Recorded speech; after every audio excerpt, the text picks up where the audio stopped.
Good morning, class 7th. This is our science class. So student, please take out your science book for the explanation. And I hope you are doing well at home and you all are safe at home in this pandemic situation. So students, this is our 8th video of our science subject and of the second chapter also. So in our previous video we have studied about the nutrition in animals. So holozoic nutrition and saprozoic nutrition, mutualistic nutrition. In today's video we will study about the holozoic nutrition. Okay, holozoic nutrition क्या होता है? तो होलोजेनिक nutrition में कई सारे steps होते हैं, तो चलिए उन स्टेप्स को जानते हैं. फर्स्ट है इंजेशन.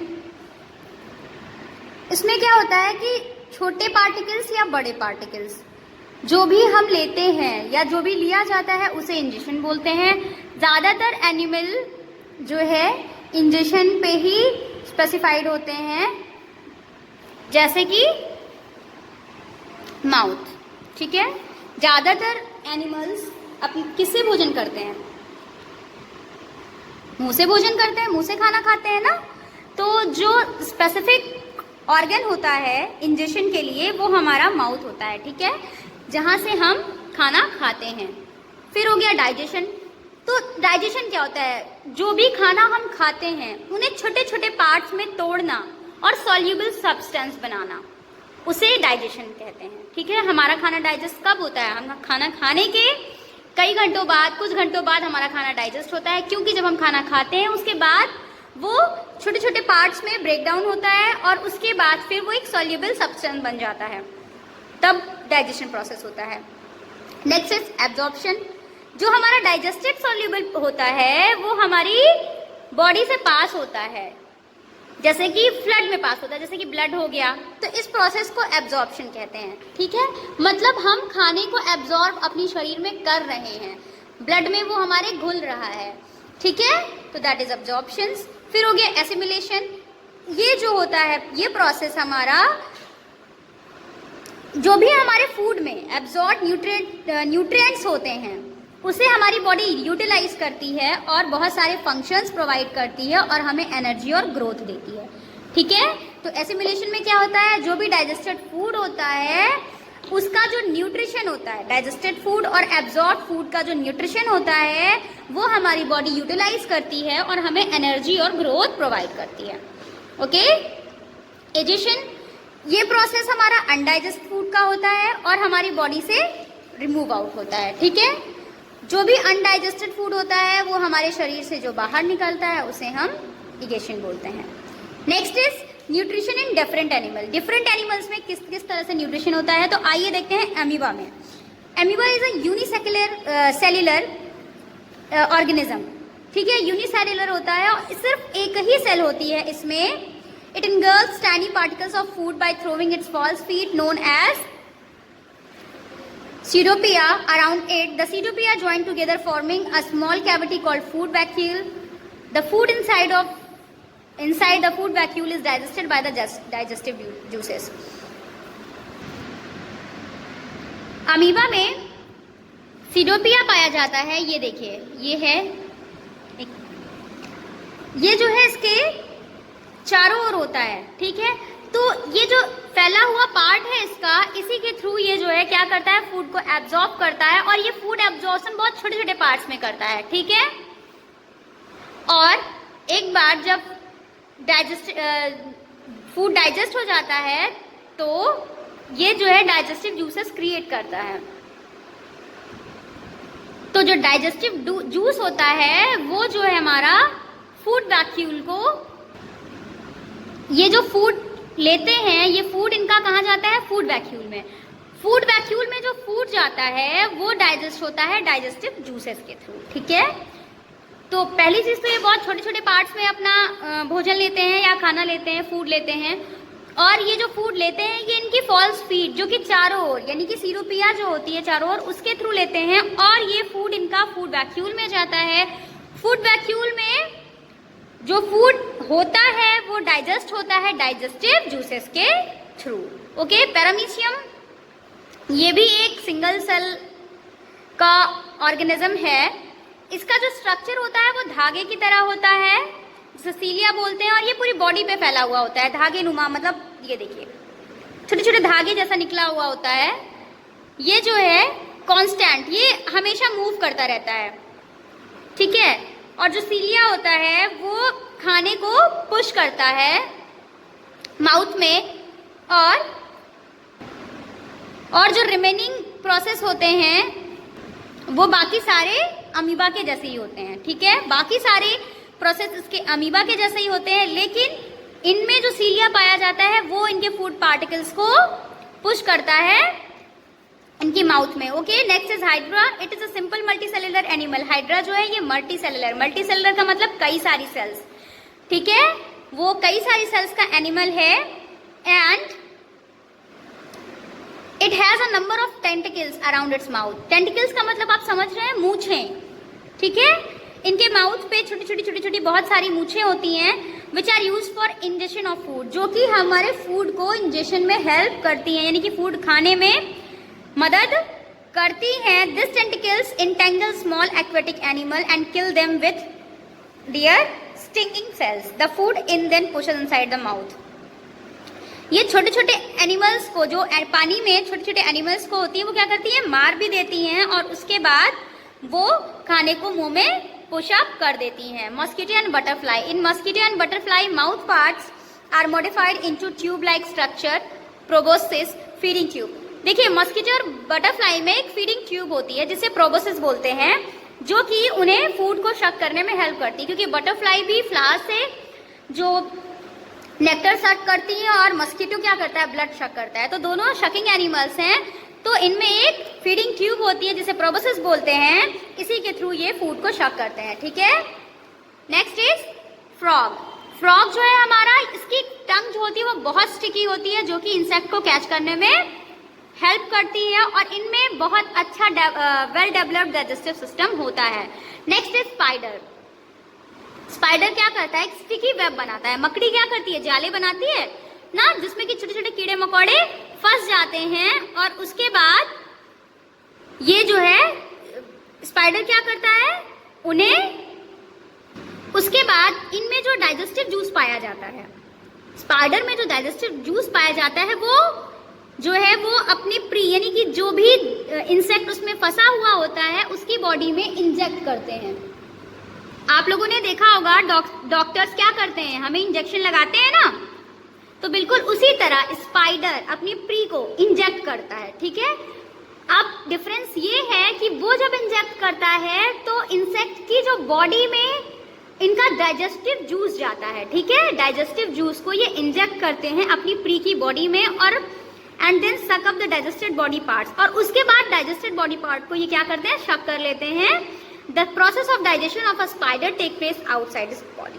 तो जो स्पाइडर का डाइजेस्टिव सिस्टम होता है या डाइजेशन का जो प्रोसेस होता है वो इनकी बॉडी के बाहर होता है, ओके। अब आते हैं न्यूट्रिशन इन ह्यूमन बीइंग।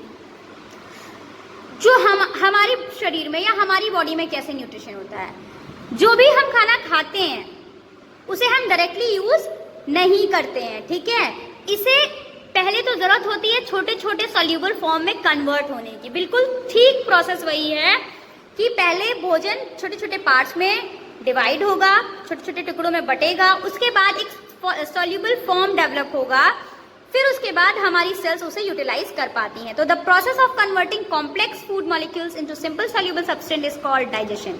तो डाइजेशन क्या होता है, वह प्रोसेस होता है जो कॉम्प्लेक्स फूड मॉलिक्यूल्स को छोटे छोटे सॉल्यूबल सब्सटेंसेस में कन्वर्ट कर देता है। Digestion take place inside our body. Digestion का जो प्रोसेस होता है वो हमारे शरीर के अंदर होता है। बहुत सारे ऑर्गन्स उसमें कोऑर्डिनेट भी करते हैं, एक दूसरे की हेल्प भी करते हैं और डाइजेशन प्रोसेस को कंप्लीट करते हैं, ठीक है। तो दो मेन पार्ट्स में डाइजेस्टिव सिस्टम होता है ह्यूमन बींग्स में। एक होता है एलिमेंट्री कैनाल और दूसरा होता है डाइजेस्टिव ग्लैंड्स। एलिमेंट्री कैनाल क्या होता है, ये हमारी लॉन्ग मस्कुलर कॉइल ट्यूब होती है। ये अडल्ट में 9 मीटर लंबी होती है और ये दोनों एंड से खुली हुई होती है, ठीक है। और बहुत सारे और फॉलोइंग पार्ट्स में होती है। कहाँ कहाँ होती है देखिए, माउथ में होती है, माउथ और बकल कैविटी। माउथ में है तो टीथ में होगी, इंसिजर्स में होगी, कैननीज में होगी, उसके बाद हमारे प्रीमोलर्स में होगी, फिर टंग में होती है, उसके बाद फूड पाइप में, स्टमक में, स्मॉल इंटेस्टाइन में, लार्ज इंटेस्टाइन में और रेक्टम में। ठीक है, हमारी बॉडी के इतने पार्ट्स में वो ट्यूब पाई जाती है। ठीक है, जो कॉइल ट्यूब होती है वो हमारी बॉडी के माउथ में होगी, माउथ में पाई जाएगी, फिर टंग में, फेरिक्स में होगी, ओसोफेगस यानी कि फूड पाइप में, स्टमक में, इंटेस्टाइन में और लार्ज इंटेस्टाइन में। ठीक है, अब आता है डाइजेस्टिव ग्लैंड्स क्या होती हैं। डाइजेस्टिव ग्लैंड्स जो है वो प्रोसेस है जो कि डाइजेस्टिव ग्लैंड्स हमारी डाइजेशन का वो प्रोसेस है जिसमें कि जो डाइजेशन होता है उसमें हमारी हेल्प हमारी डाइजेस्टिव ग्लैंड्स करती हैं। ठीक है, जो कि सलेवरी ग्लैंड्स होती हैं, लीवर और पैनक्रियाज होते हैं। मतलब ये तीन ग्लैंड्स, लीवर, पैनक्रियाज और सलेवरी ग्लैंड्स, ये हमारी डाइजेशन में हेल्प करती हैं।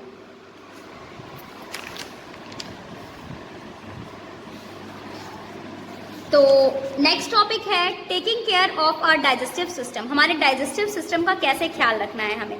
तो बहुत सिंपल सी बात है, डाइजेस्टिव सिस्टम का ख्याल रखने के लिए हमें हमारे खाने को अच्छे से चबा चबा कर खाना चाहिए, बहुत अच्छे से एटलीस्ट 20 टाइम्स बिफोर स्वेलिंग। मतलब खाने को निगलने से पहले हमें उसे एटलीस्ट 20 बार च्यू करना चाहिए। जब खाना खा रहे होते हैं उस दौरान हमें पानी नहीं पीना चाहिए। खाना खाने के 40 to 45 मिनट्स बाद ही हमें पानी पीना चाहिए। हमारे खाने में, हमारी डाइट में सफिशिएंट रफेज होना चाहिए। सलाद, सैलेड, हर प्रकार के अनाज, फ्रूट्स, ये सारे अच्छे सोर्स हैं रफेज के। Sit with your shoulder back, हमें अपने शोल्डर बैक के साथ बैठना चाहिए ताकि हमारा स्टमक जो है उसमें इनफ स्पेस रहे, जो कि हमारी रिब के नीचे होता है, और तभी हमारा बेटर डाइजेशन होगा। ठीक है, अब नेक्स्ट है nutrition in grass eating animals. जो काऊ, शीप, गोट, हॉर्स, बफेलोज, ये सब हमारे ग्रास ईटिंग एनिमल्स हैं। हम बहुत आसानी से इन्हें देख सकते हैं कि ये कैसे कंटिन्यू अपने खाने को चबाते रहते हैं। ठीक है, और अगर ये नहीं खा रहे होते हैं तब भी इनका मुंह चलता रहता होगा, आप लोगों ने नोटिस किया है। घास में जो है बहुत अच्छी मात्रा में सेल्यूलोज पाया जाता है, जो कि कार्बोहाइड्रेट का एक अच्छा सोर्स है या एक टाइप होता है। तो ज़्यादातर एनिमल्स एंड ह्यूमन बींग्स जो होते हैं वो डाइजेशन, सेल्यूलोज को डाइजेस्ट नहीं कर पाते। यहाँ तक कि जो घास खाने वाले जानवर हैं वो भी डाइजेशन अच्छे से नहीं कर पाते। तो ये क्या करते हैं, अपने खाने को स्टोर करते हैं। ठीक है, र्यूमेन में अपने इनके स्टमक में र्यूमेन पाया जाता है, वहां पे ये अपने खाने को स्टोर करते हैं और फिर उसके बाद पार्शियली डाइजेशन होता है। ठीक है, आप देखते होंगे कट एंड च्यूइंग, आपको पता होगा। एक बार गाय लोग क्या करती हैं, पहले अपना खाना खा लेती हैं, पेट में स्टोर कर लेती हैं, फिर धीरे धीरे उसे बाहर निकाल के मुंह में लाकर चबाती रहती है ना, तो उसे हम कट एंड च्यूइंग बोलते हैं। आप लोगों ने पढ़ा भी होगा साइंस में। तो ये प्रोसेस जो होता है, अगर इस तरह से वो करती है तो वो उन्हें डाइजेशन में हेल्प करता है। ठीक है, अब ruminants में देखिए डाइजेशन कैसे होता है। Stomach of ruminants are divided into 4 chamber. ठीक है, 4 चैम्बर में ruminants के डिवाइडेड होते हैं स्टमक।